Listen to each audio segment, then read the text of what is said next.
మీరు చేసిన ప్రాజెక్ట్స్ కానీ ఈవెంట్స్ కానీ బాగా ఇంపాక్ట్ క్రియేట్ చేసింది ఏదన్నా చిన్న మెమరీ ఏదైనా ఉందా? గ్రీన్ కలర్ మూమెంట్ అది ఒక హ్యాపీనెస్ కూడా నాకు ఇచ్చింది అనమాట. ఎన్ని చెట్లు నాటాము అంటే నాటి వదిలేదు. మీ అమ్మ పేరు మీదను ఫాదర్ మీకు నచ్చిన వాళ్ళ పేరు మీదను ఆ చెట్టు నాటండి అని రెస్పాన్సిబిలిటీ వాళ్ళకి ఇచ్చామన్నమాట. నేను నాటేసి నేను వదిలేసి ఆ నీళ్ళు ఎవరు వేయాలి, ఆ చెట్టు ఎప్పుడు పెరగాలి, ఆ చెట్లు గ్రో అయిన తర్వాత అది ఇచ్చే ఆ బెనిఫిట్స్ అంటే ఎంతో పుణ్యం అన్నట్టుగా ఫీల్. ఇప్పుడు ఎలా ఉన్నాయి అన్ని ఎన్నైతే నాటారన్ని చెట్లు ఉన్నాయి, నేను పోయినాయి రీసెంట్ గా చూసారా ఏంది?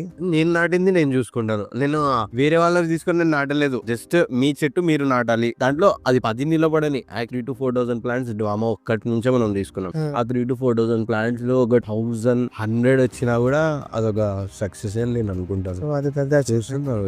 కమిషనర్ సార్ ఒక 30,000 ప్లాంట్స్ మీద ఫోకస్ చేస్తున్నారు. భరత్ అన్న చెప్పారు ఓన్లీ గవర్నమెంట్ ఎఫర్ట్స్ సరిపో, ప్రజల నుంచి కూడా రావాలి. అసలు గవర్నమెంట్ అంటే ప్రజలు, అది నమ్మాలి.